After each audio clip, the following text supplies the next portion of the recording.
everyone. Welcome to the Drink and Theme podcast. I'm Jared. And I'm Adam. So, what do you think of Fat Thor? All right, I guess we'll get right into it. Frankly, that's just your opinion. Well, so Fat Thor obviously was in the new Marvel movie. Not new, but the big Marvel movie of Avengers Endgame. That was the culmination of over 10 years of planning. And can't say it ends any better than I was expecting. Oh my gosh. So we're in a, as you can see, we're in a temporary setup, which my cat Lola is going to be... She might be a little bit of a distraction here and there, but okay, we'll back try to keep on track. Yeah, back to the actual... So that's obviously something purposeful. Like, I get that it sort of pushes the envelope of, you know, Thanos has won, and like that's a very hard thing for, you know, supposedly superhuman beings and other beings of immense power that, you know, they're supposed to be able to band together and sort of defeat any sort of force or villain out there, and yet they still lost to this mighty Thanos. Which you can even go in the aspect of just going on to Thor. I mean, he's fat. I mean, yeah, but that's like almost hysterical because all throughout all his films, he is that guy that you're like, oh, I want to be like him in the gym. But then all of a sudden he becomes fat, and then like, as you can say, Rocket was like, yeah, you look like melted ice cream. It's like, it's one of those that you just laugh at. I mean, but also at the same time, it works in the way of like showing that he kind of took it personal because he was supposed to be like the most powerful Avenger because he is a god basically. But yeah, I mean, I'm not going to go against that. He's the most powerful, but it's also the comedic factor or the more relevant changing of movie events is Thor Ragnarok. I mean, even with your what you just said, he's not the strong. Okay, he's basically the strongest Avenger. So, but that's the thing. In Thor Ragnarok, he was trying to get on like the system and it's voice activated, and he was like the strongest Avenger, and he was like access denied, and then he's like strongest Avenger, and then like getting upset about it that he's not the strongest Avenger, and then. Banner comes in and is like the Banner, and he's like, "Welcome, strongest Avenger." And then Thor's like, "What? Huh? That's not right." That can't be right. It's just like, I wonder what has changed that so many movies now seem to want to push this kind of envelope of they're having a very serious story, but also, at the same time being heavily comedic. Because like I get that there's comedic relief in any sort of movie, theater, like it's just part of releasing the tension as you build up the story and the climax.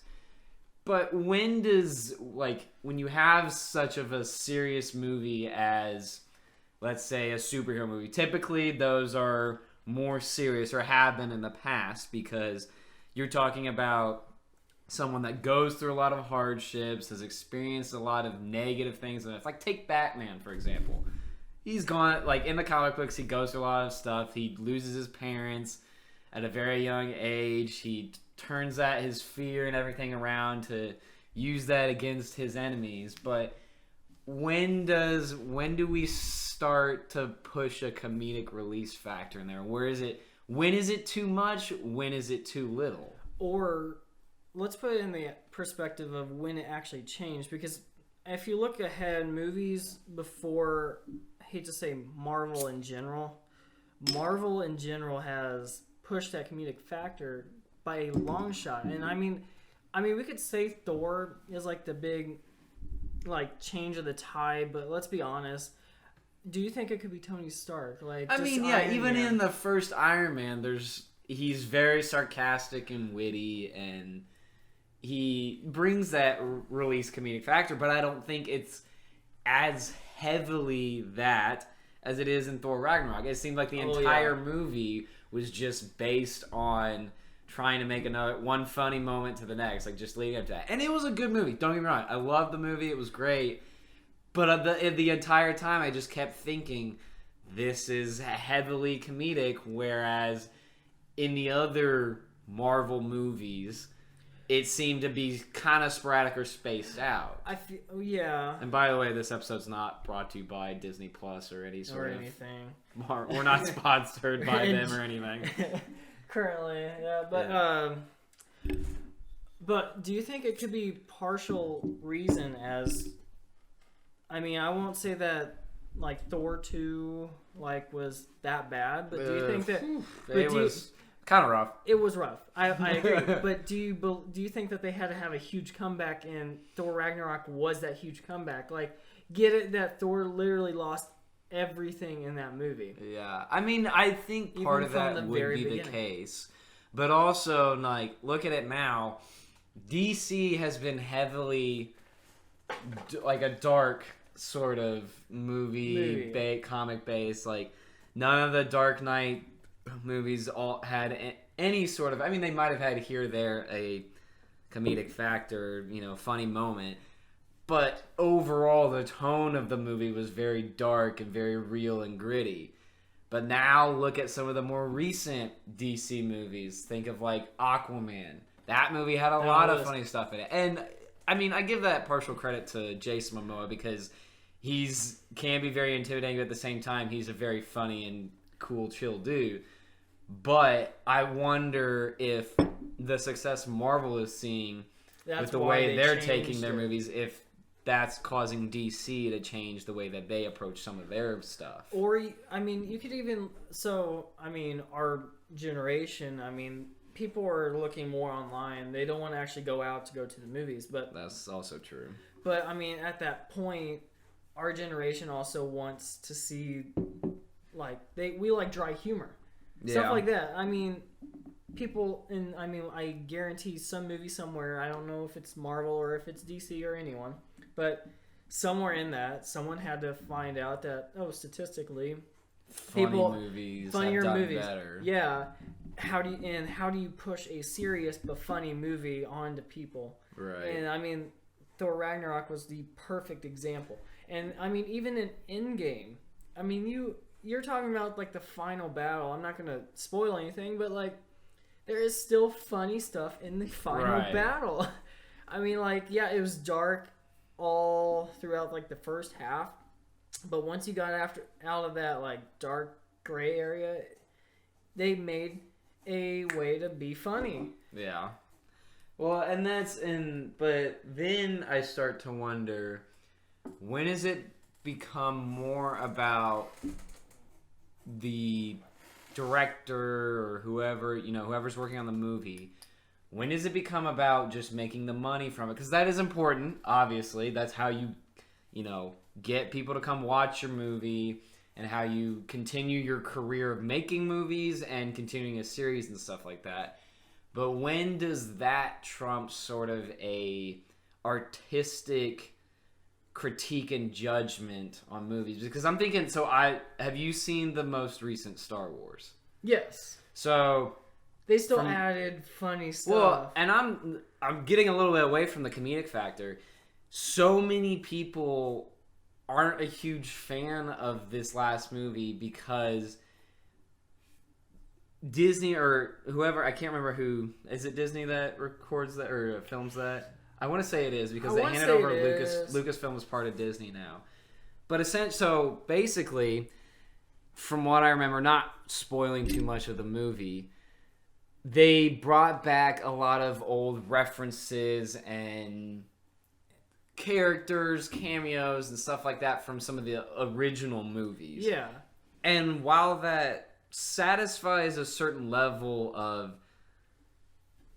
entertainment and joy in people who, grew up with those movies, it was almost too much from what I've heard, is that people didn't like it as much because that was the only thing that seemed to be present in the movie, was the idea of bringing back all that old stuff.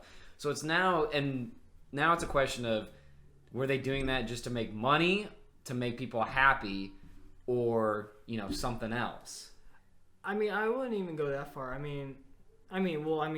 seen all of them. I mean, I'm not a huge Star Wars fan or anything, but, like, I got all the references, but it kind of went over my head whenever I was saying, maybe the new people that like haven't seen those, but at the same time, it's Star Wars. I mean, you should know everything up until this point. Yeah, but then you're running into things like you're just repeating the same things you did in the old movies. Like, but it wasn't repeat though. but it wasn't a repeat, but it was.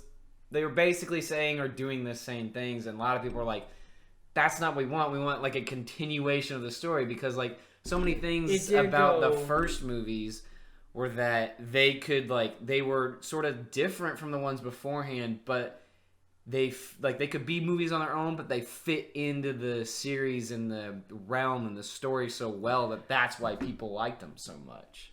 Okay, I see where you're going. Okay, but yes, I agree.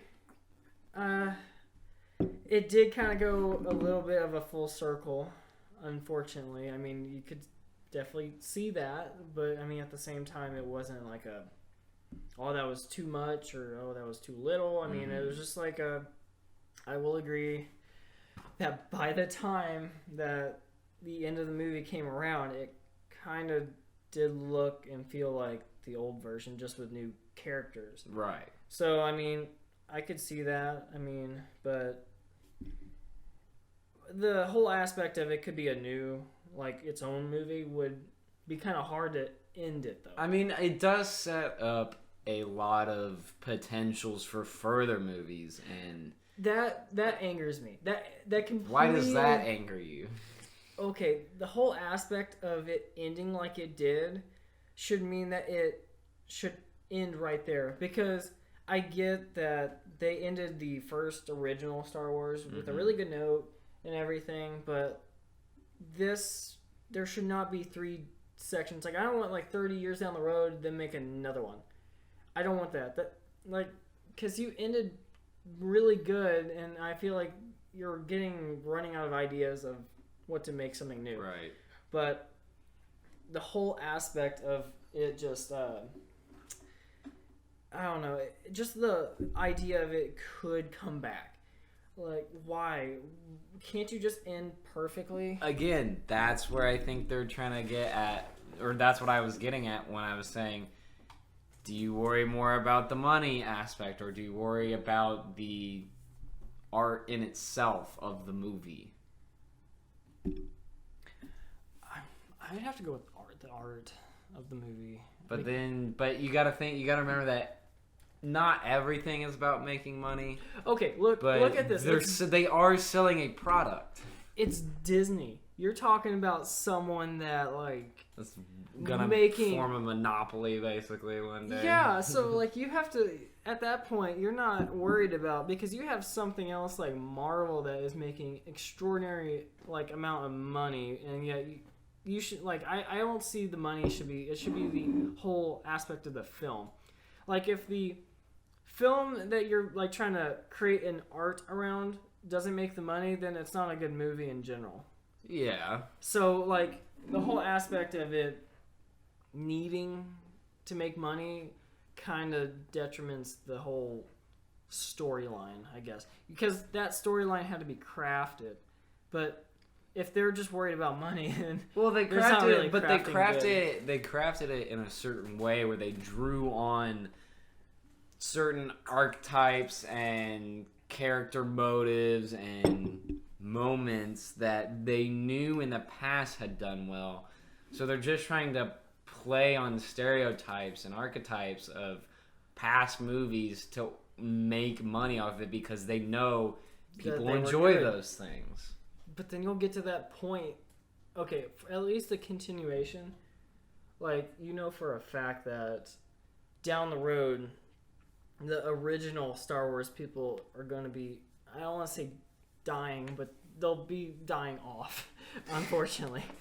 And you're talking about people that are only going to be brand new, and people that are brand new don't want to go back and look at a really, really old Star Wars just to keep up with newer. Right. And so eventually, like, them leading up to potentially having the next one, it kind of throws out. Like, for example, I'm going back to Marvel, but the Hulk has made the same, like, movie, just old, like, newer and different, like, with more, different people each time. Updated. It's like the same. Like, yeah, they sucked and they haven't had a good rep, but, like, I think that they built the whole character up enough where they can have its solo movie and a good Well, movie. they can, but they won't, unfortunately. Probably, but because it's of all that business with Sony and stuff. Yeah, but anywho, so the way I'm going is that they need to at least update the, like, not even, like, you could have the same storyline, just update, like, the technology, like, cool, like, CGI or... Yeah, but then you run into movies that are just based on their production value rather than, like, their actual story and everything. Or just focus on something, like, that would be hitting huge headlines like Avatar. Like, literally, that thing has been on... They said that it was going to be in 2018, and they extended it to 2019, and then extended it to 2020. Now it's 21, 22. Who knows? It could be 23 to 24 to 25 now. By the time we actually see it. Well, that was the thing. Was I think it was Steven Spielberg, right? Made that movie, or no? It was James Cameron. James Cameron made that movie. That sounds about right. Yeah. Yeah. He wanted to make that movie way before it ever came out, like years and years before that movie ever came out. But the money that he wanted for it to do all the stuff that you see in it nowadays was going to cost way too much compared to now because technology advances as we go along. So it costs less to do it now because the technology got better, but he wanted to do it earlier, so he had to wait in order to make that. But if you look at that movie, it is such a high production value movie. The little details amaze me. It's such a visually stunning movie. Like, that's the thing with that movie. You could watch it a couple of times in one... Like, not going to say you should do it in one day, but, like, you could literally watch it 2 or 3 times in one day and still be just in awe from it. Like, because you'll notice one thing the first time and notice something different the second time and notice something else third. It's like they put so much detail, which that makes me even more visually, like, appealing to what might happen in this next one. Well, but what can they... Well, exactly. That's what I'm saying is when, like... Now they put such a big production value on the visual aspect of their movie that obviously they're going to have to keep that portion up. But what about the story? What is the story going to be now? Because it seemed to end very, like, conclusively in this last movie. But then I'm going to get to, like... But they also left it not completely closed. Like, they have it open where...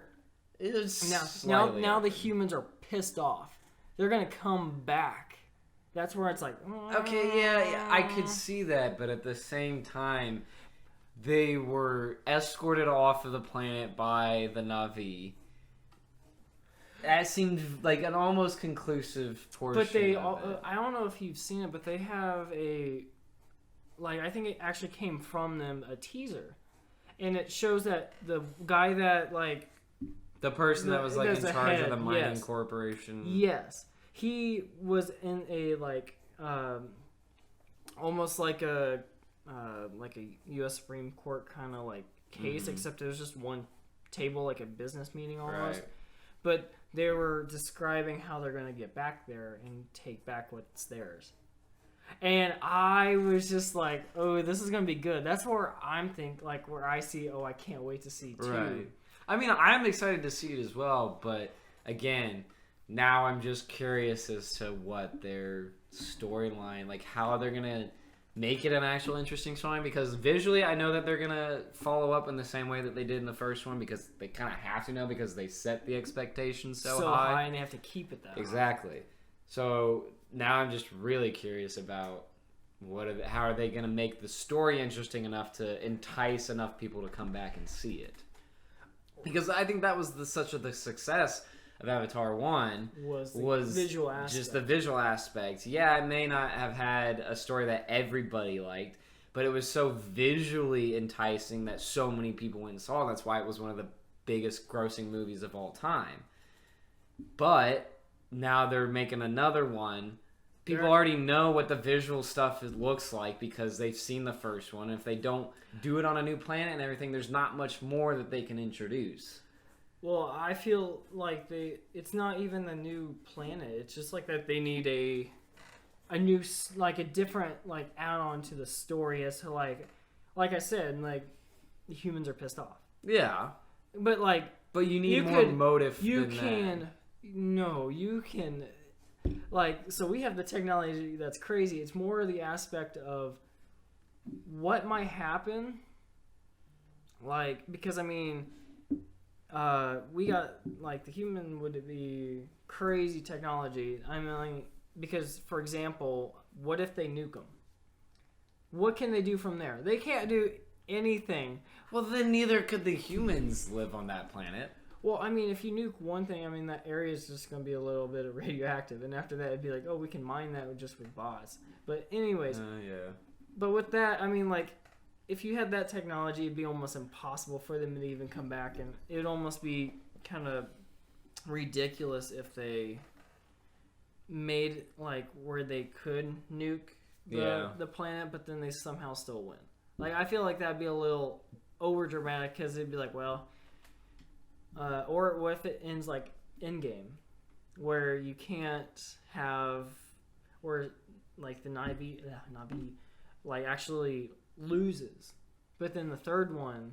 So you're talking sort of like a, because they're building 2 and 3 at the same time. So they've already confirmed that there's a third one. Yes, they've confirmed that there's a third one. So they're. I didn't know that part. Yeah, so that they're already making 2 and 3 simultaneously, but the third one's going to take a little bit longer because it's, and so it can make it the next year. So whatever they're doing, it's going to be exactly a year from the day that they released Avatar 2 between Avatar 3. So the way I look at it... So then 2's going to have to end in a cliffhanger. Yes. That's where it's like... I'm trying to think what they could make of, but I feel like it'd almost be almost too much if another species comes in and tries to help the Navi. You know? Yeah. But then at the same rate, that kind of also opens it up for them to... be even bigger. Yeah. I was going to say, artistically make the choice of doing or going wherever they want after the fact. Agreed. Yeah. But... Well, speaking of space stuff, did you see that President Trump officially ratified it so that there is a U.S. Space Force? I mean... Look, what's it like? Well, okay, look at other countries are already looking at, like, being... like superior first in space. First on the like making a moon colony or a Mars colony. Like I get all that stuff, but like this seems a very dangerous game. Not only that, but almost like kind of part of me feels like it's kind of like a joke. Like, why do we need that? Like, I'm pretty sure I don't remember where I read it or if it was true or not, but I thought I saw something about how all the nations have agreed that no one's going to put like an orbital laser defense system basically or whatever. Like, well, the real, like, I think that it's not, it's official, but it's gonna be no one can have war in space. Or claim, or can't claim anything. Like, like it's open for anybody to use, but no one can claim jurisdiction or anything. And so basically, it's like international waters, except space is all international waters. Right. So then, like, again, why, like? Basically, I think the way is like, what if people start attacking satellites? That's where it comes to like Space Force kind of comes into play. I mean, but like, I'm not saying like we should go off of movies, but even or NASA, like video games, or even NASA's like, you can't do much. I mean, everything goes wrong in space. You just have to like prepare that something's gonna go wrong. Well, and and like that's the thing is, the only thing that we are combating now in space is our own junk that's up there. Ooh. And asteroids and stuff that fly by every once in a while. But like, even those are like far enough away that we don't have to worry about them. Well, what's cool, I don't know if it's NASA or some other company, but I'm pretty sure it's NASA. Don't do it. But NASA is creating a like mini like these like couple inches wide kind of all right guys, I'm sorry. I have to take care of your cat. I have to put her out. Your cat's so needy. Oh yeah, she's about to ruin the camera. Well, as long as you don't break anything, we should be fine. I think you're more destructive than the cat is. I know. Bye, Lola. Yeah. Hope to not see you in another hour to 2. We'll be alright. We'll deal with it as Yeah, well, she'll be fine. she gets needy. But they're creating, back to my whole aspect. Spew. I mean, if you guys think I was being mean to my cat, it's just because she wants to ruin everything so that we can have to pay attention to her. Bite things and she was biting on my cords over here. Exactly. Like it's not. You're not being mean. You're just trying to make sure she doesn't destroy your stuff. Yeah, I'm hoping. Like I want her to ruin the camera feed, or we're screwed. Yeah, or chew through our audio cables and everything. That too. All right, back to my spew. So they're creating these like 2 to 3 inch like satellites, like they're actual legit satellites, but they shoot this small rocket up that it's not like a big rocket. It's not like a rocket that carries astronauts to the space station. So it's gonna be really small, right? But big enough where it can get to outer space. Right. Well, once it gets out there, they release these, and they're programmed so that they go to the big satellites that are just space junk that no one's using. And let me guess, they blow it up. No. So they go, they release these it's not like chemicals, seeing how it's space, but it's something that still be chemicals. Well, they release something onto the space junk that makes it so just slightly off balance or something, so that in 2 weeks goes out of orbit. Yeah, and exactly gets 2 weeks it not crashes, but it burns up in the atmosphere coming down. Mm-hmm. So therefore, we don't have space junk. Right. And that was the whole thing. Did you hear about? I want to say it was HBO or no, it was DirecTV. It had a satellite that has a faulty battery or something that's about to explode, and so they're trying to get permission from NASA or some, I can't remember who, but they're trying to get permission to blow it up or something before it blows up next to another important satellite. Oh crap. So yeah, it's not just fantasy and myth of, there's a bunch of can't believe I'm referencing this movie, but you remember WALL-E? How there's all that space junk around the Earth after the humans have left? Yeah. We're not to that point yet, but we're running into some issues of these satellites or these things are getting in the way of other important satellites and other things that we need. Which, it's kind of funny that they're now resorting to this, because, you're kind of going where you're well, we're not running out of space. Obviously, we got way too much space. But, space is space. It's infinite. It's big. But, the fact that whenever they, you see any kind of videos or, pictures of the whole, all that space junk that they have up there, it's about time that they bring crap down to Earth. It's not or at least get rid of it in some fashion. It's not like it's going to gracefully come down. Obviously you're going to burn up, but it's more. That's the hope, at least. Well, I'm curious as to I guarantee that they're doing it where they're going to have it where it comes down and hits somewhere in the ocean, and that's all that happens. Because there's some big satellites up there. Big ass satellites. When it comes down, it's not going to burn up completely. There's not going to be much left of it, but I could have sworn I had read something a while ago. It might have been a few years back or something. That there was a satellite or space debris after a rocket had gone up or something, where part of the debris had not fully burned up and had punched a hole in someone's ceiling. And I'm not talking a small golf ball size hole. I'm talking a soccer or basketball size hole in their house, and went through, I think, multiple floors. Jeez. Could you imagine what are they doing up there? Well, at first you think it's some kid, hit a softball or something and it broke through a roof. Someone shocked. But then you look at the hole and it's like a crater, and it, like you look at the angle that it came out from, it's like it's pointing straight up, or like it's not at a normal angle. Well, not going into a different section, but there was a like a meteor. I know this isn't a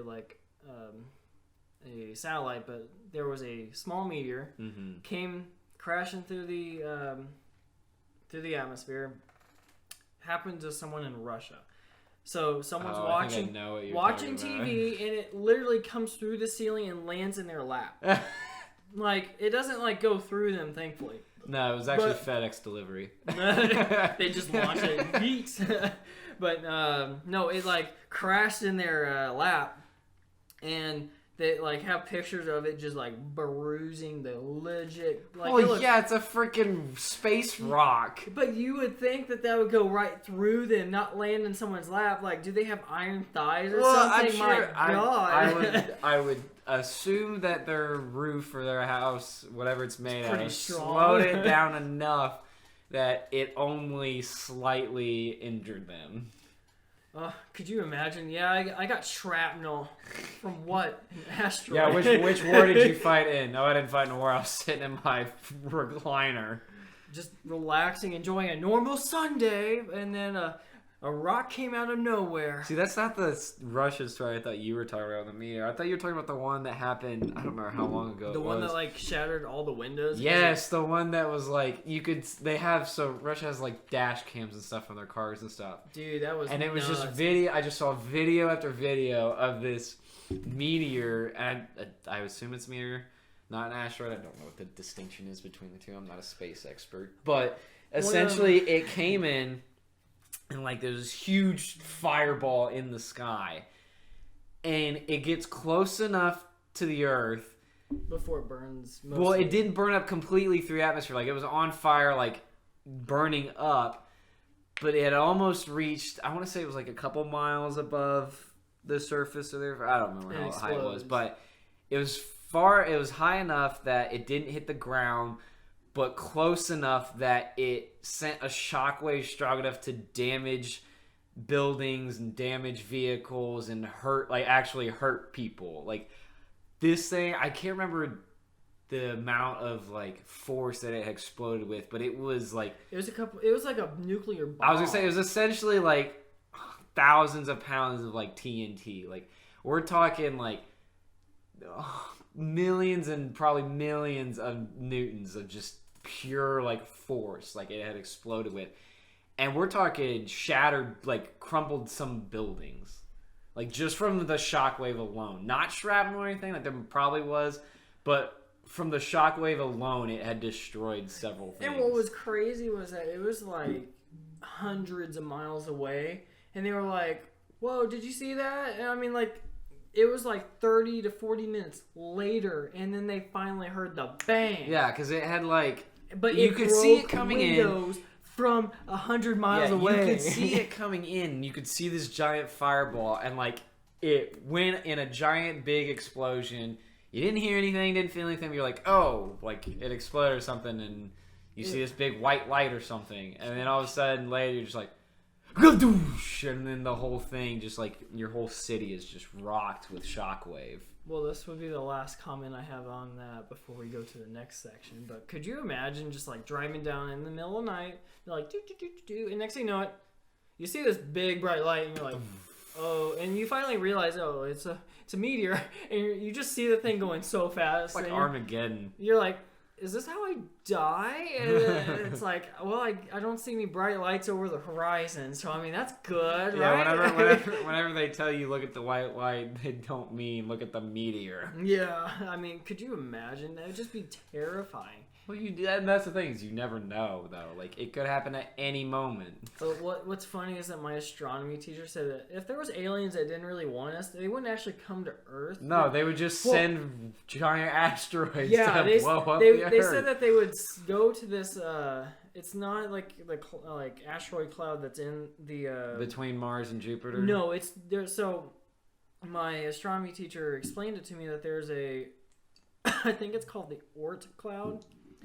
So if So if our beers were like the distance between planets, and this was probably the size of the chalkboard that he was using in class, he said like the sun is over here and there's a lot more planets in here and like the planets in right here, like even Pluto. So he said, well, by these dimensions, the Oort cloud would be a light year this way. Outside of orbits outside of the solar system. Yes, and he was like, well, if you take that and it's like to scale, the Oort cloud would be about a mile that way, literally down the road a mile. And I was like, oh, that's nuts, because it takes us 6 months, if that, to get to Mars. Yeah, and that's the closest freaking planet that we have. Like, are you kidding me? But so basically he said that all the asteroids that come near Earth come from there. Not from the and so he said that if aliens really didn't like us and they wanted us gone, that they would go over there and literally just be chucking like rocks at us and be like, oh, is that going to hit us? Oh, that was so close. We almost got him. All right. So, yeah. So on to the next portion of our podcast, which is Fit Fest. You just ordered some creatine. Creatine and pre-workout. Yeah, creatine and pre-workout. So I currently am not on anything just because I'm off my cycle. You should cycle on and off of the stuff that you take just because it's good for your body to change up things and adapt to changing environments and stuff. But you were talking to me the other day about how so many people have the wrong idea about creatine. So what I was originally thinking until my roommate Logan, he's sitting out there somewhere, basically I had the impression that creatine just basically bloats you, holds a lot of water weight, where you look like basically a balloon, and that I mean, you already look like a you balloon. Don't really not yet. I'm just messing with you. Actually, But you've been working out hard. You look a lot better. Woo! And you're gonna work out once you get done with track, so then you're gonna get huge. Hopefully.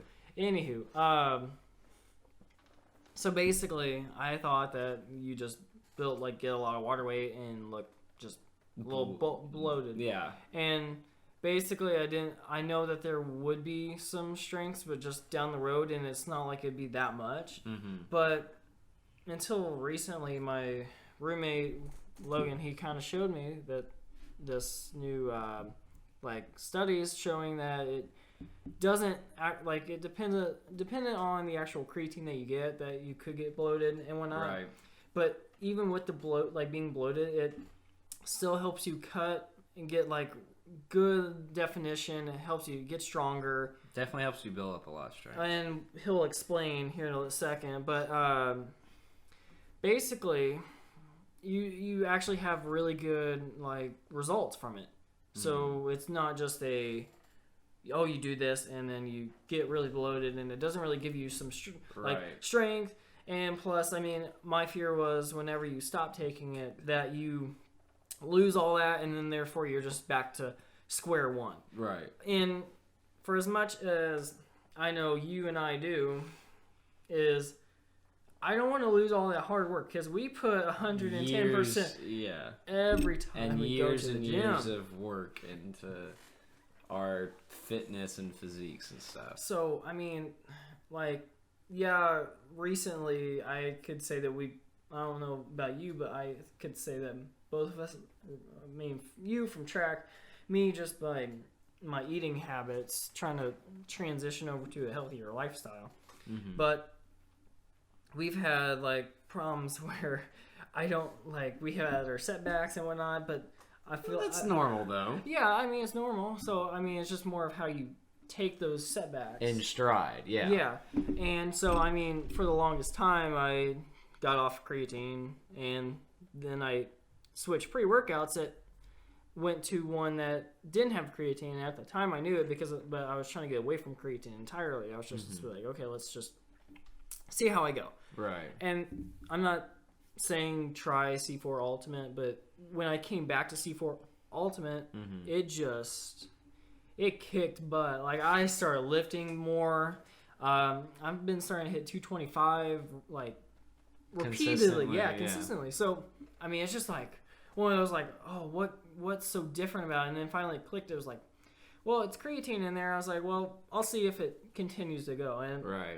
And I just getting better and better. I'm like, well, what's so different from the one I had compared to this one? And so I started comparing. And I was like, well, the only thing different is creatine. And I was like, well, maybe it is, but.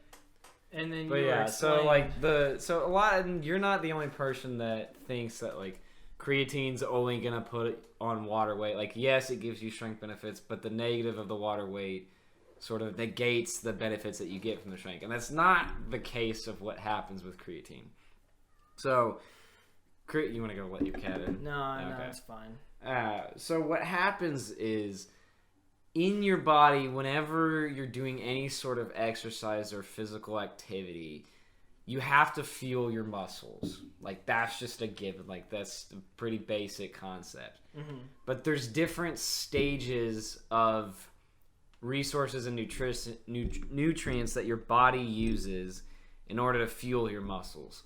So when you get into like long cardio bouts of exercise, like let's say marathon runners and stuff like that, you typically rely on fats, because for 1 gram of fat you get like 9.8 units of energy or something like that. But the distinction is that in terms of comparative size, like they all have the same size. Like they say, a gram of carbs, a gram of protein, a gram of fats, and a gram of sugar, like simple sugar. You get the most energy out of fats because there's so many aspects. I don't want to get into a huge like biochemistry concept, but basically you get into like it has a lot of more bonds in it, so it therefore releases more energy.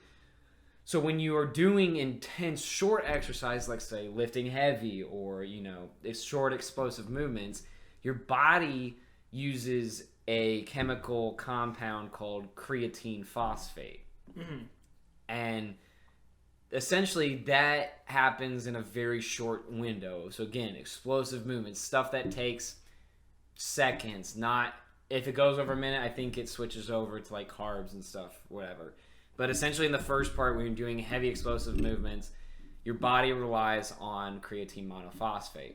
So by taking creatine, like the supplement creatine, not just like getting it from normal like food stuffs, which is actually really hard. Like it's really hard to extract. Like your body essentially just makes it based off all the stuff that you feed it.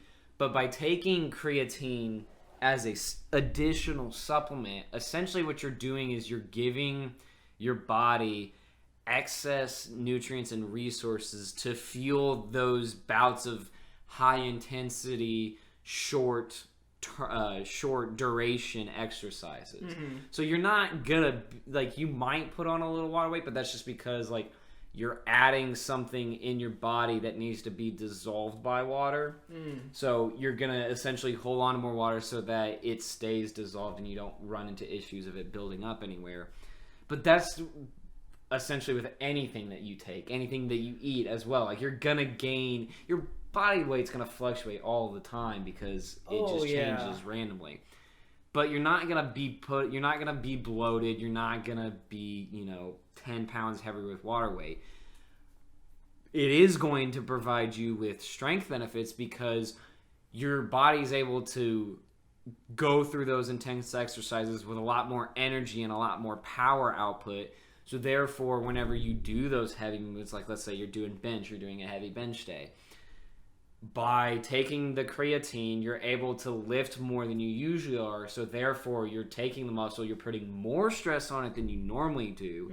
And by creating more stress on the muscle, if you get your recovery in the right way and you have enough protein and enough fuel to recover, you'll build more muscle because you've strained the muscle more. So it doesn't put on muscle the same way that protein does. It doesn't actually build the muscle. It helps you strain the muscle more, so that way you can put more. You can micro rips. There's going to be more stress on the muscle. so that whenever you do recover and you do get the protein in, you have more areas for the protein to fill in, essentially, like in basic terms. So you're not gonna. It's not like amino acids where you're actually building the protein of the muscle. It's just straining the muscle more.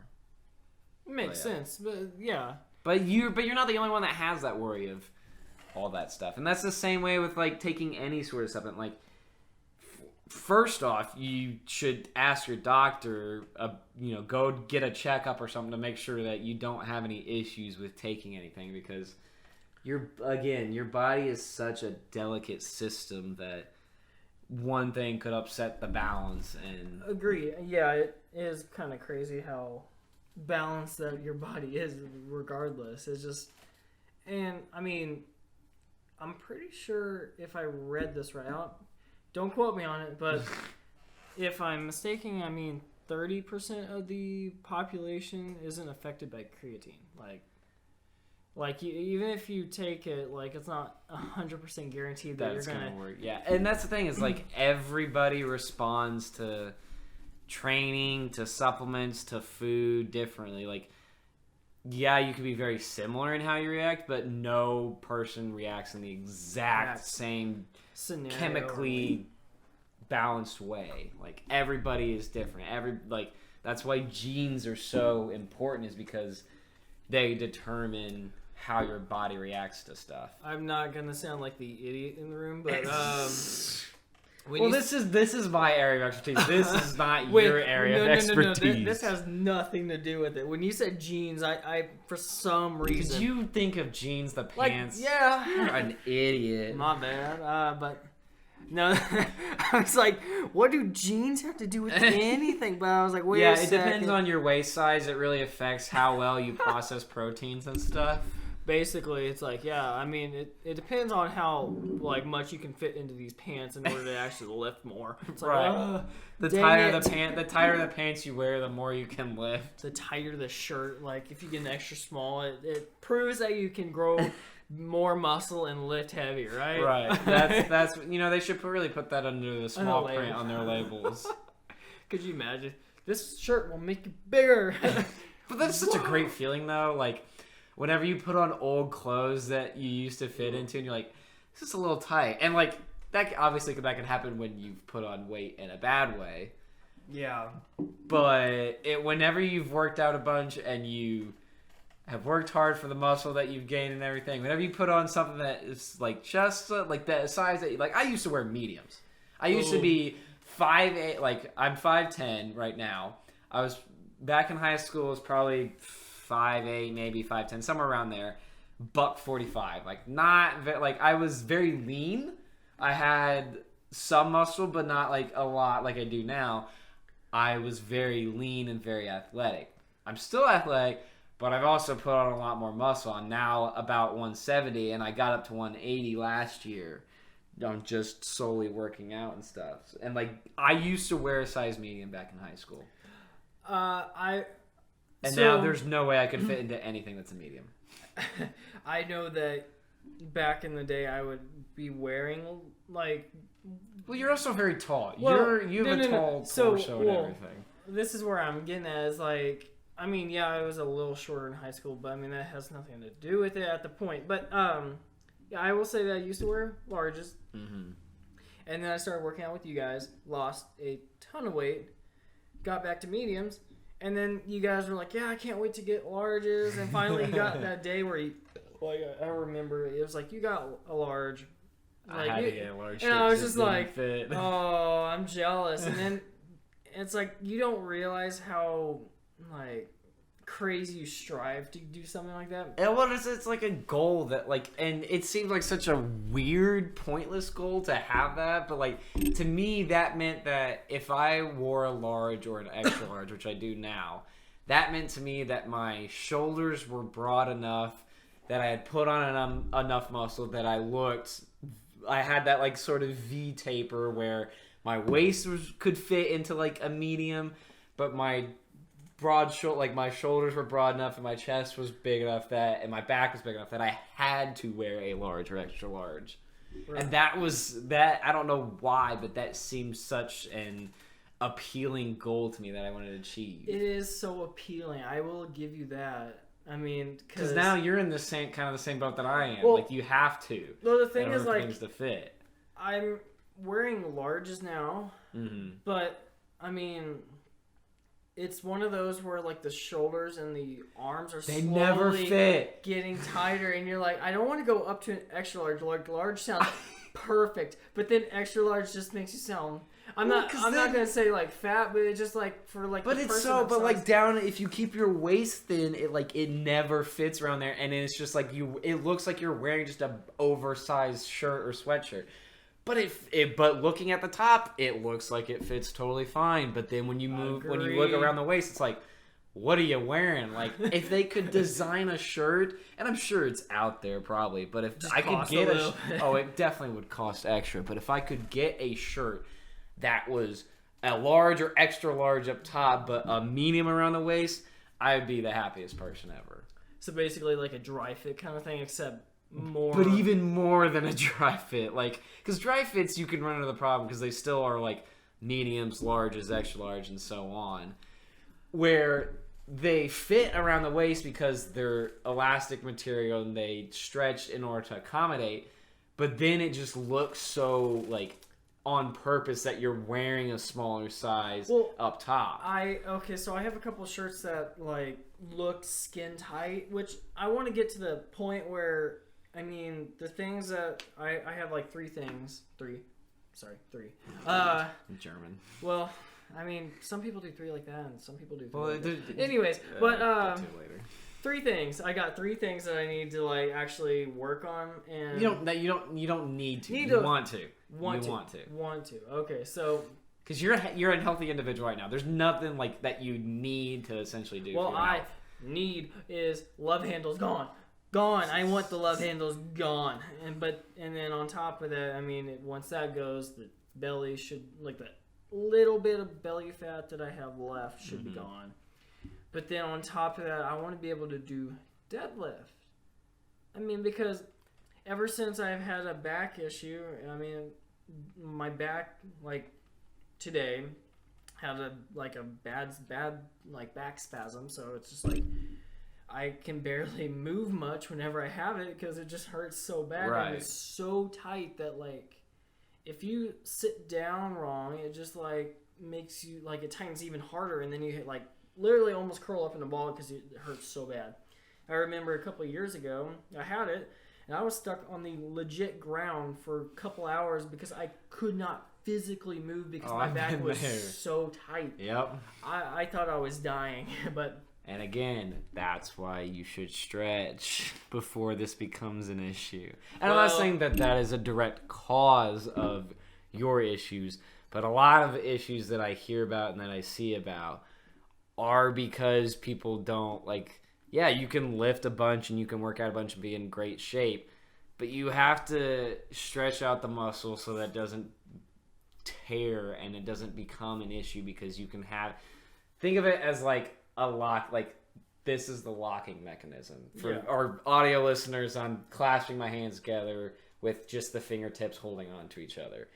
If you are always working out and you're making it tighter and tighter, you're gonna run into issues where if something moves in the wrong way, it could just completely rip. But if you stretch it out and sort of release it, it's more like a fluid and can move around and adapt and be in a dynamic environment.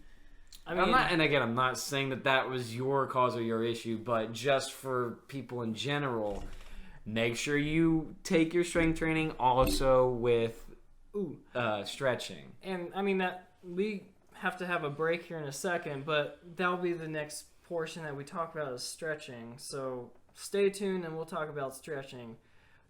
So stretching, and like you need to make sure that you stretch whenever you work out, because again, it's like a locking mechanism. You don't want to keep the lock under tension the entire time. You gotta release it at some points. Yeah, I mean, as a person that has gone to PT and has all these people around him that either work or going to be a PT or OT or whatever, and they're always like, "Oh, stretch this." I'm like, "Yeah, I'll be fine. do that. I'll do that like maybe after or down the road, you know." Yeah. It's no biggie. I mean, like, come on. I'll be honest with you. Most of the people that go into that field were also very bad at listening to those people whenever they went through the same stuff. Like, I am hopefully one day going to be a PT. Whenever I went to PT because I had an extremely bad back spasm and pinched nerve, they give you like the exercises when you go home to like do on your own and stuff. Rarely did I ever do them. And I know I'm being a hypocrite because I'm going to hopefully be a PT one day. But I'm also was one of their worst. One of their worst patients. Yeah. I will agree. I also... Well, the thing was that it's like any other New Year's resolution. You start off good, and then you kind of go off and not do so good, and you just kind of fall off it. Well, definitely was that person that like started good, and then after a couple times just kind of fell off the didn't do wagon. it stopped. Yeah. So I mean, I can't say that I was the best at doing that, but I mean, stretching does sound like an important part of being athletic. I mean, well, yeah, especially in sport. Like, it's one thing if you don't do as much if all you're doing is primarily like lifting and anything. But if you have any like large movements of like running or jumping or anything like that requires lateral movements very quickly and everything, like you need to have flexibility because you're not always like, let's take a soccer player for example. If you compare a soccer player to, let's just say, a basic lifter, not like Olympic or anything, it's just like somebody who goes to the gym but only lifts. A soccer player has to be able to move side to side, run backwards, do all these movements that require, think of it as like a fluid movement. They have to be able to adjust and adapt like on the go. If you're so rigid and tense, you're not going to be able to move around as freely and as fluid. But in the same token, that person needs to stretch because they need to be able to do that. But a lifter, somebody who just goes to the gym and just lifts, if they're repeating the same movement day in and day out, they still need to stretch out, but they don't need to stretch out as heavily because they're not moving in a fluid environment. They're sort of repeating the same movements over and over again. But still, stretch. It's just going to help. It's not going to hurt you. It's only going to help you. The only way stretching can ever hurt you is if you stretch wrong or you stretch way past your limit. Like, if it's painful, stop. Okay, on that note, I mean, like, you can stretch, I mean, some stretching is actually painful, but, like, there is a difference between, like, pain that you know that you're going over the limits compared to just, like, stretching your, like, for example, like, whenever you have like, if you go in for surgery, you know where you used to be. Obviously, it's going to hurt trying to get there. I mean, that's the whole idea for PT and whatnot. But, right. Like, you have to know your limits of pain also. And which I know you know, because, I mean, you know your limits of pain as in, like, what's good, what's bad. Right. You know what you can tolerate, or you should at least know what you can tolerate, and you should be able to know the difference between, like, a soreness pain and something is wrong pain. Like, I'm a track athlete.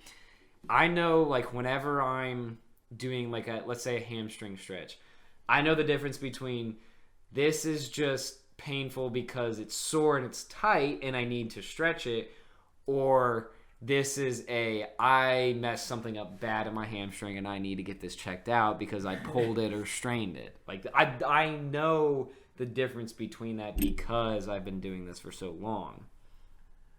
Which, I mean, yeah. I mean, I wish I knew the levels of which I should know of where's pain and whatnot. And that just takes experience and years. And unfortunately, some of that experience might be you getting injured, but that's why you should just take it on the precautionary side and just go ahead and stretch to where it's not that it should be painful, but it should be slightly uncomfortable. And when I say slightly, I mean very slightly. Because if you're someone that hasn't stretched out that much, that going far beyond slightly could end in a disaster. So if you take it to the point where you're just barely uncomfortable, it means that you're actively stretching the muscle and you're going to get some benefits from it. But again, I'm going to put this warning and caution out there. Make sure it's not painful, it's just slightly uncomfortable, and know the distinction between uncomfortable and painful. Okay, yeah. Which I think that's where I was going. Yeah, not really painful, but very uncomfortable. And even if you don't have a lot of experience with it, you should be able to tell the difference between painful and just uncomfortable. Mm-hmm. Like uncomfortable could be like me, like this, like me just holding my finger into your arm, like that's uncomfortable and it's annoying. But there's a difference between that and me just full on like punching you. Like that's a very different experience. Well, what I was going to say was that I did shoulders the other day and you poking me right there. I was uncomfortable. Again, but it wasn't super painful. No, it was wasn't just painful. uncomfortable. Now, if you did punch it, it would be that painful. Would definitely be exactly. It'd be painful, but not uncomfortable.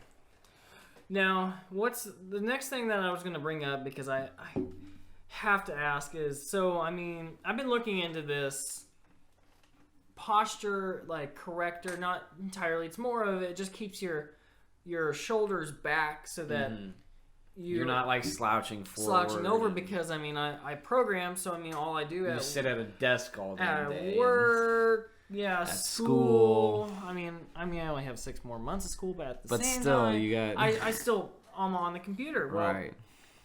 I mean, I'm not saying that's the virtual cause of it, but I mean, it's not. It's definitely not beneficial to your health to be leaning forward all day with your shoulders rolled forward and you typing in front of you. Which, I mean, that's where I'm like, I think I'm going to buy on Amazon the.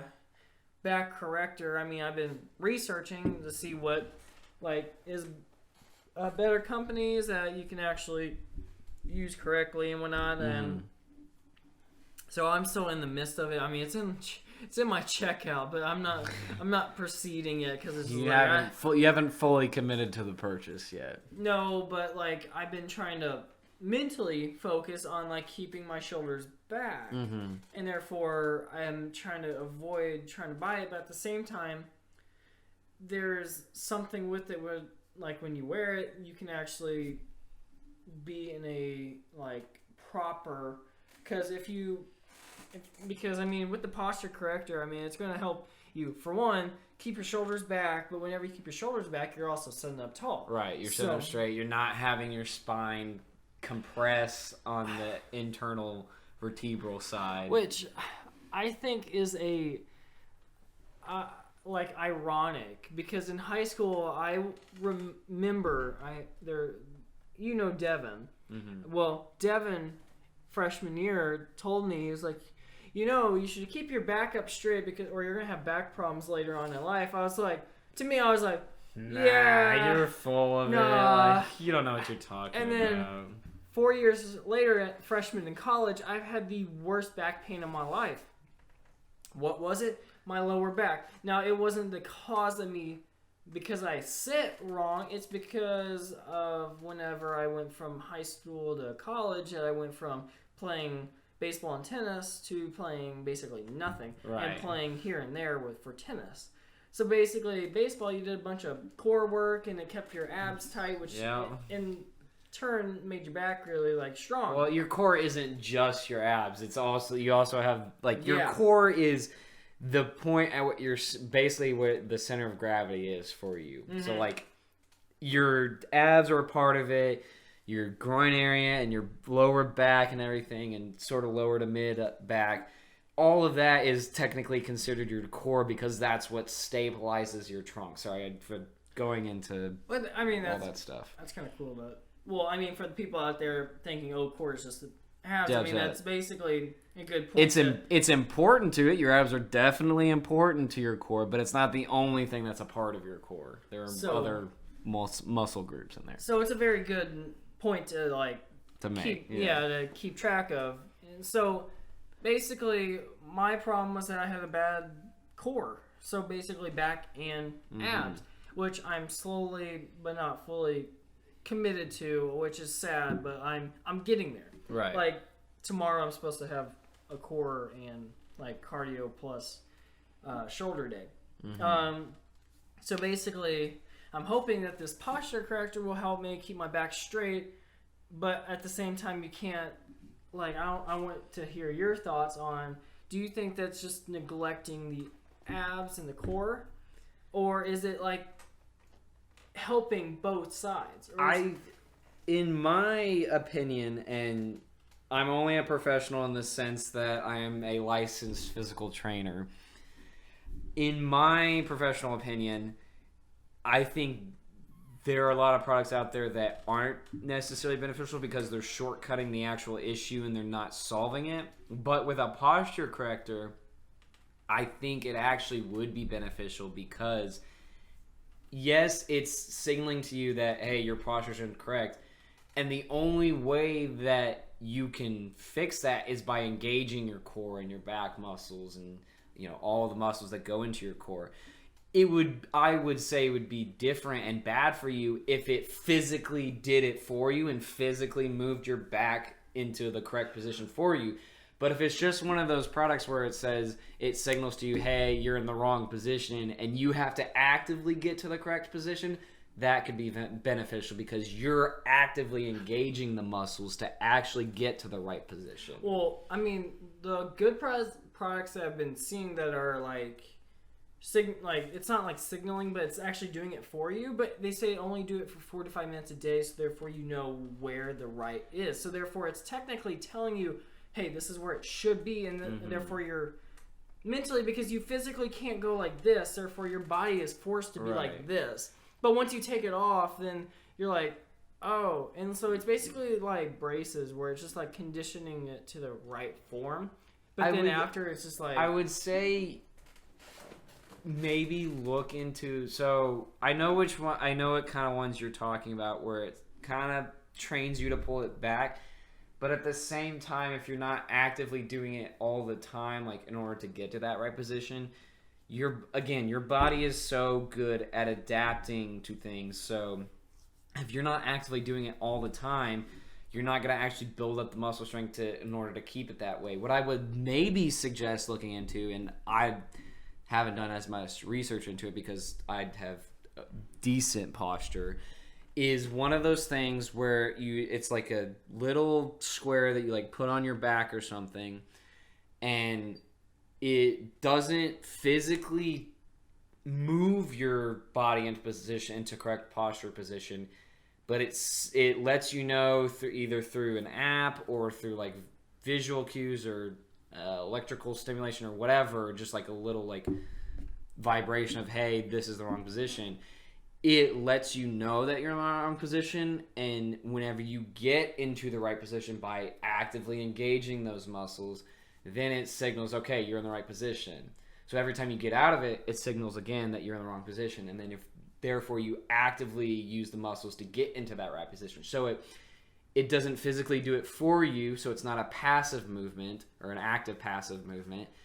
It's an actual active movement by yourself because it's just saying, hey, this is not the right position, but you're in the right position now because you've activated those muscles. And therefore you're building up that muscle strength and that technique and stuff. So I would say maybe look into those rather than the ones that physically do it for you. I would be curious as to knowing how that technology does it. I mean, that's just how I work. But anyways, like, I wonder how effective that truly is. Because, I mean, like you said, but at the same time, even if you've done your research, it doesn't mean that... It doesn't mean it's going to work for you. I like to see the statistical view of who and what has tested this properly and how how it shows that it actually Mm-hmm. works.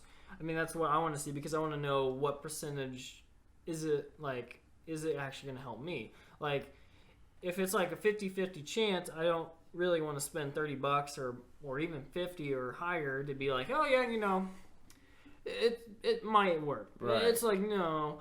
I mean, if I might spend maybe $40 to $50 if it says it's like 95% sure to be like, hey, this is more than likely going to work. Right. I mean, you can't trust anything that says, oh yeah, it's going to be 100% correct or 99% correct. Or because like money back guarantee if it doesn't work. Like, yeah, I mean, like, that maybe, but, like, even then there's, like, loopholes where they're like, oh, but you did this, and therefore you don't get all your money back. Yeah. But again, I think looking at it from a theoretical standpoint, just, like, thinking about it, the idea of something doing it for you, like, actively putting you in that position, it's not going to actually train the muscles and train your body to get into that position. It can, in the same way that you can put a brace on to correct a broken bone, the ones that do it for you is kind of the same thing, at least the way that I'm thinking about it, is because it molds your body in a certain way. But again, your bones don't move. So it could force your body to move into that position, but that doesn't necessarily mean it's healthy because you're not using the muscles to move the body in the way it should be. Okay. You're just having another apparatus do it for you. But if you use the one that I was talking about where it just signals to you that, hey, you're in the wrong position, you need to get into the right one, but doesn't actually do the work for you, I think that's better because you're actively using the muscles to correct your body in the way it should be. But yeah, that's why I would suggest maybe looking to those before getting the one that actively, or the one that does it for you. Well, I'll have to look into it. Yeah, and just make, again, you got to do your research. In the end, and you know, the last decision you really have to make is, do you actually want to spend the money on it? But that's your personal prerogative. Ooh, that could be What? a session that we could have down the road is, would you buy this with your money? Or like, Yeah, what would cool you thing? would you rather, or would you buy, or yeah, no, we can think about that someday. Anyways, talking about Health different and stuff. different sections. Let's move on to the. Well, yeah, we'll move on to our last section of the podcast, which is What the Duck, and kind of continuing in the same way of weird startups or weird, I guess, technologies or devices that you can use. Did you see or hear about that thing where there's this app, and I can't remember the name of the app. Are you talking about the startup? Well, no, I don't know if we're talking about the same thing. I was going to bring up the issue about the whole facial recognition with the when it's turning your face old. Like, it's the app that you take a picture or whatever and it, like, changes it so that it looks like whenever you're 80 or something, and how, like, there was terrifying to me. Yeah, there was, like, so I don't know the whole story behind it, and I'm not an expert on it. But apparently there was something within the agreement when you accepted to use the app or download it or whatever, that they could use the picture for essentially whatever purposes that they wanted. Which and I have no idea. apparently that company that owned that app or developed it was based out of Russia. Well, okay, that could either go two different ways. From the from my computer background, it could literally go from them using it for, like, devious purposes. Right. I'm not saying Russia's bad. I'm just saying that But Russia. it could be used. Someone could use it in that way. Yeah, and I mean, like, anyone can be devious about it. I mean, Yeah, like, it it could could be someone be from, somebody- like, France or Yeah. even. I mean, It's I'm funny, not. I was just about to say France myself. Wow. Anyways, but, like, we're not, like, picking on any country. Okay? No, we're just saying it could be used. I was From just simply anyone. pointing out the fact that I think It's the from company Russia. was based out of Russia. Or something. That's like TikTok's based out of China. Right. And people Like, are like, it's- oh, don't use it. I mean, they it's can like- use it against, but no, It's it's. just it's an application you can But use or whatever. then you But could the fact also- remains that somebody could use it for Or it could be bad used, things. Yeah, but seeing how it's like an app, it could be machine learning. So therefore, they're using your face as training data. right. which basically furthers help build the app. So, could be good, could be bad. You don't know. But at the same time, that's scary. I don't know. That's why as soon as like I wasn't into it just because I was like, this doesn't seem like a fun thing to do. No. So I was like, no thanks, I won't do that. But then I heard people talk about this thing. I was like, now I'm kind of glad I never did that and I never got that app or used it or anything. Like it used to be this whole viral trend that lasted for about a week, as most trends do. But at first I was like, this doesn't seem fun or like funny or anything, so I wasn't a part of it. And then that came out and people were like, you gotta stop doing it. I was like, well, thankfully I'm not doing it. Yeah, thankfully I didn't start doing it, because whatever they get originally, it's like, oh, they already have it.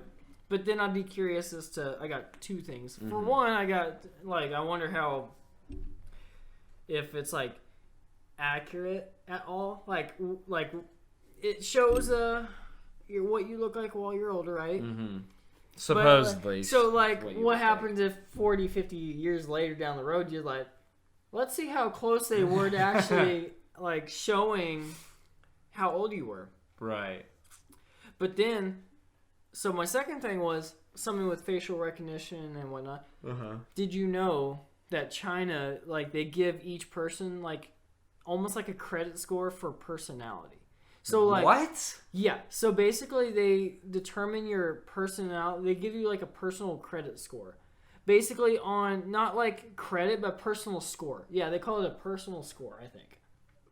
So okay. Basically, they determine your score by how you like move around in the world and how like you interact and like you don't have any like troubles. So it's not based on like attractiveness level, because I was gonna say that's very degrading. No. Like so like if you've never gotten a ticket, you never got this. They give you a social score of this. Oh. And apparently China is like the number one in like facial recognition and facial software. So basically, and when viruses.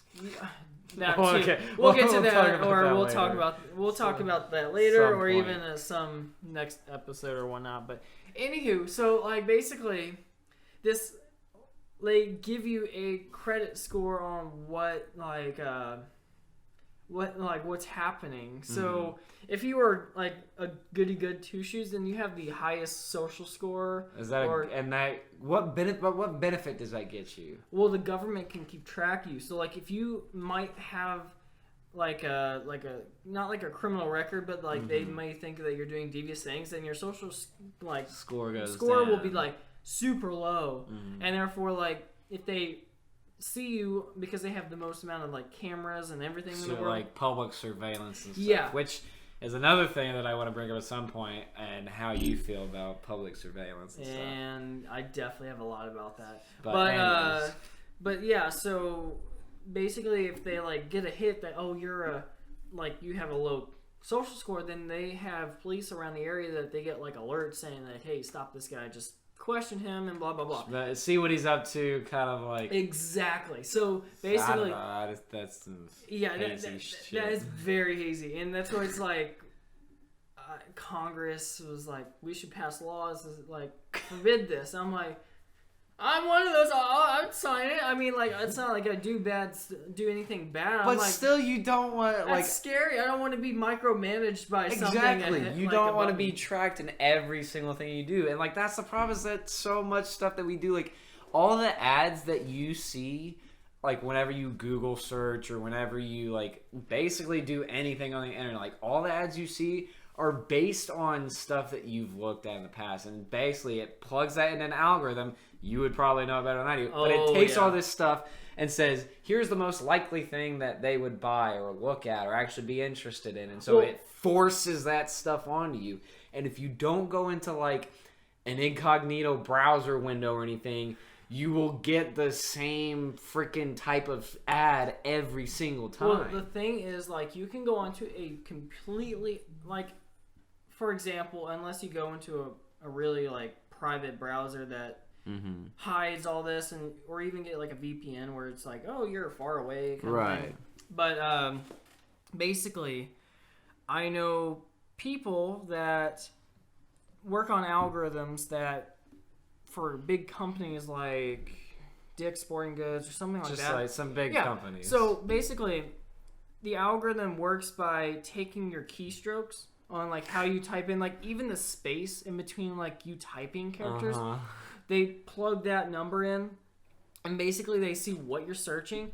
And so like you could be typing something on your personal computer and then go somewhere to a public computer and start typing stuff there. And after a couple like searches, they can already guarantee or like reasonably they can like guess out of like, they can narrow you down to like 1,000 people of who you might be, and you'll be in that list.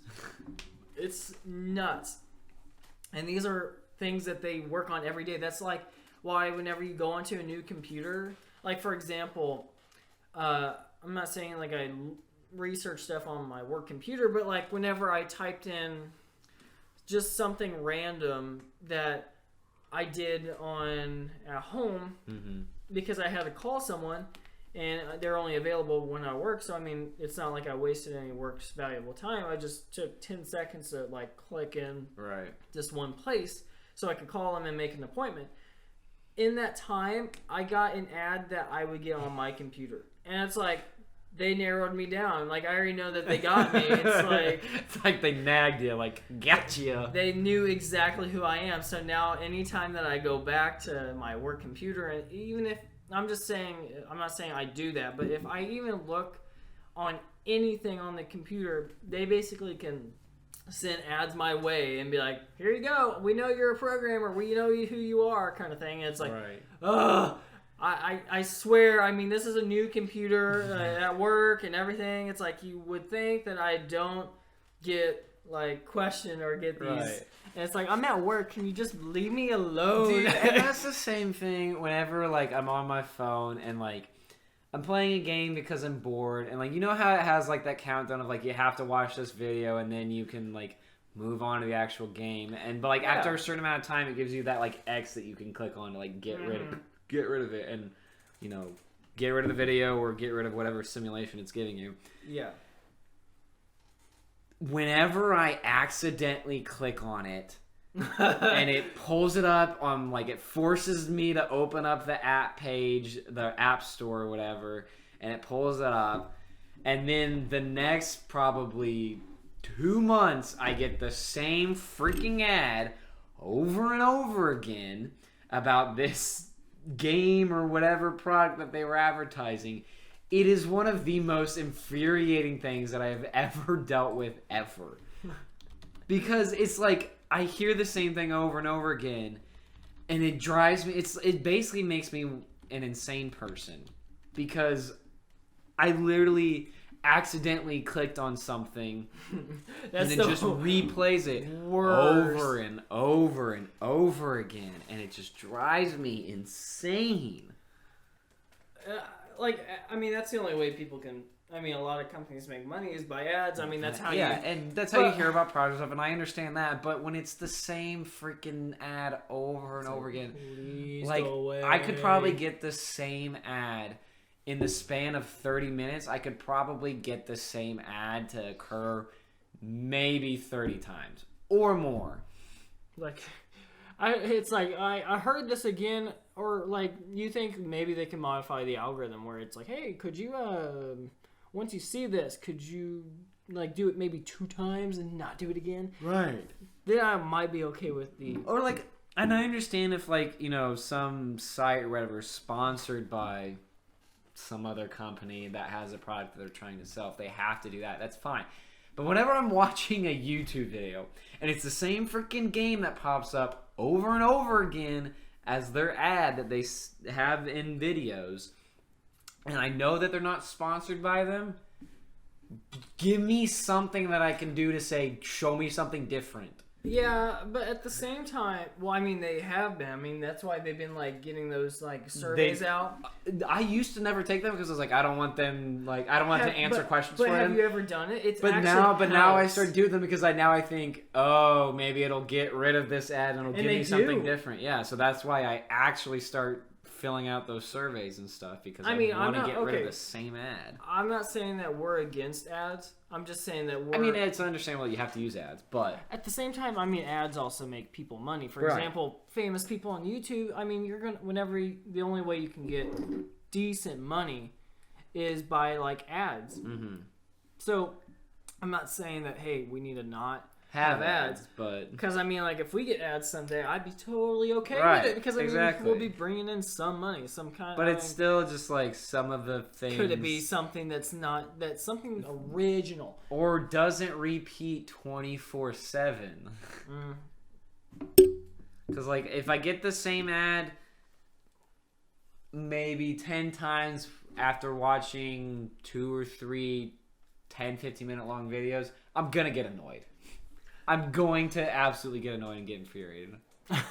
you just know that you're going to be... I will legit take out my headphone. Like, if I'm listening or, like, I'm watching a YouTube video. Storm off. And I will literally freaking set my ads. phone. If I can't skip the ad, I will literally set my phone down, take out my earphones if I'm using headphones. And throw it against the wall. And go do something else.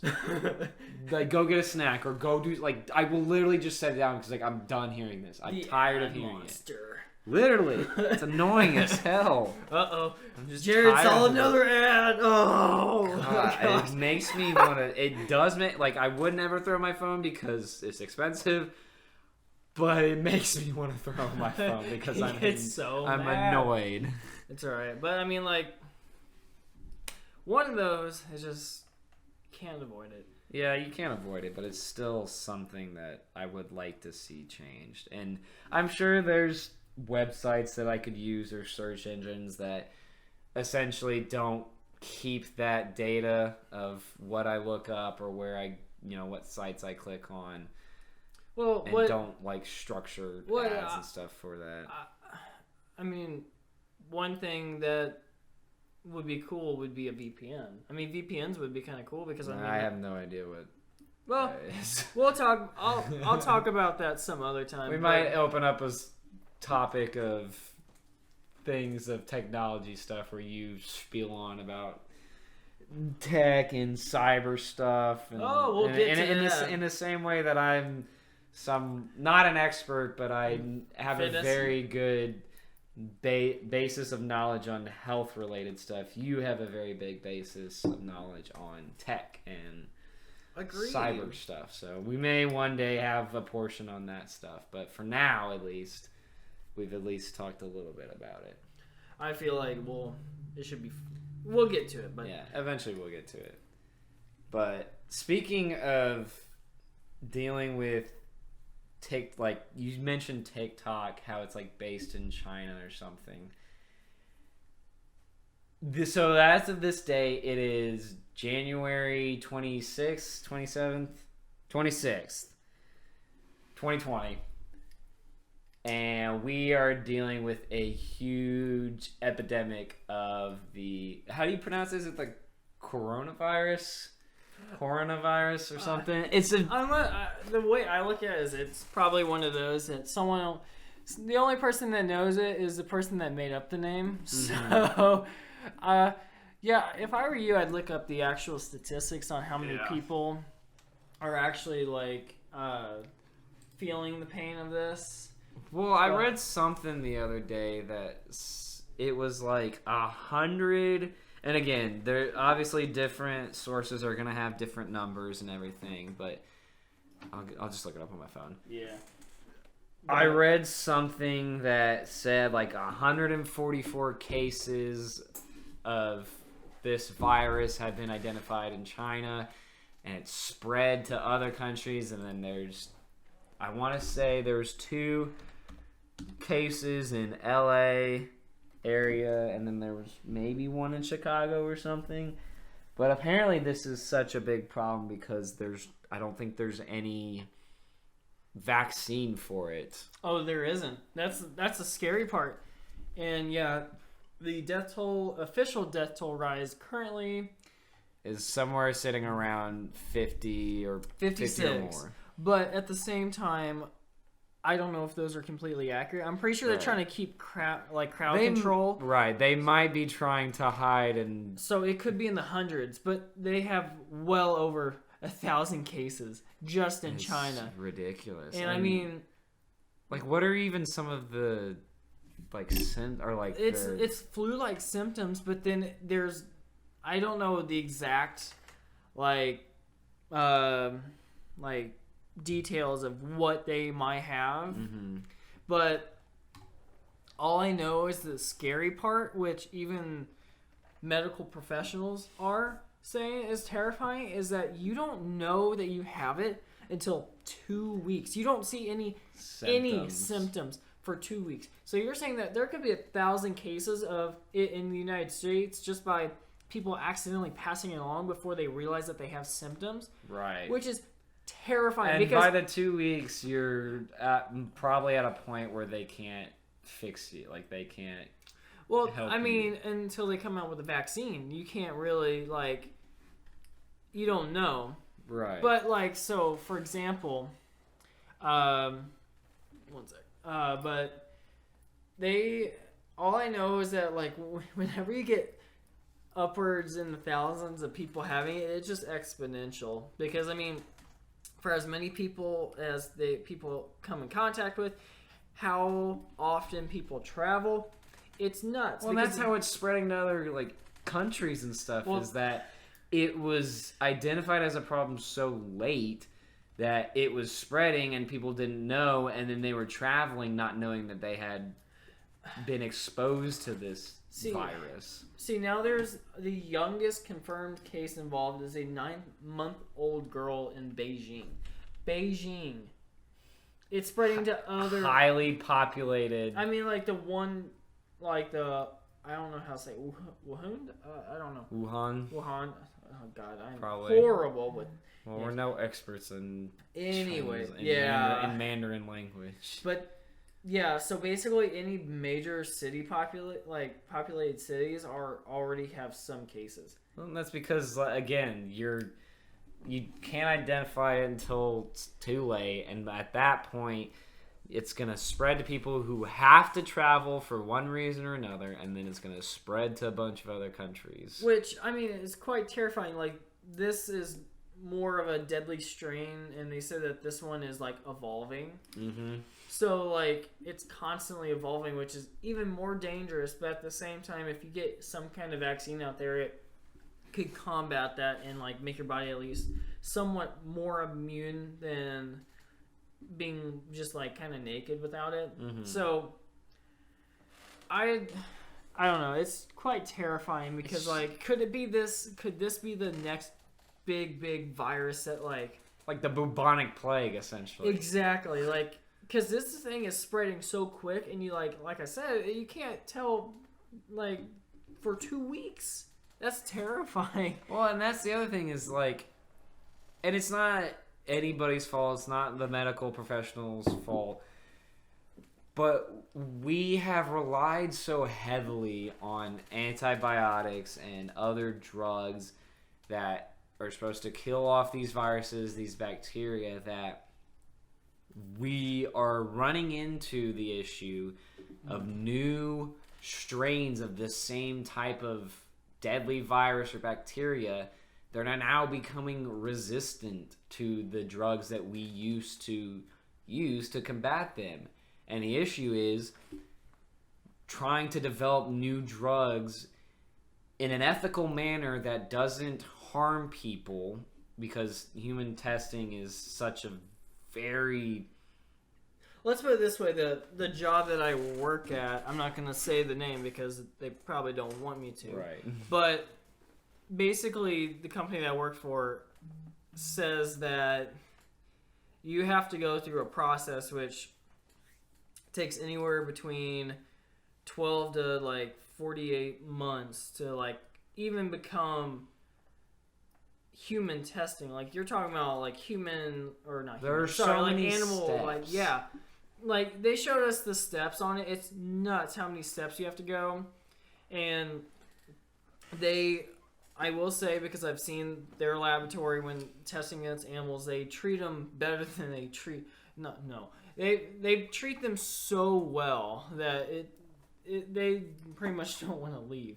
Right. It's like crazy. You're talking about like for some, I don't know, I can't quote this because it's been a while, but they feed like monkeys or something, or maybe it's pigs, but they feed pigs Nutter Butters, like legit Nutter Butter, like the nice. I love Nutter Butters. I know, me too. They like feed them all these fatty foods because you have to like fatten them up in order to like give them like a good dose. Right. So you're talking about these.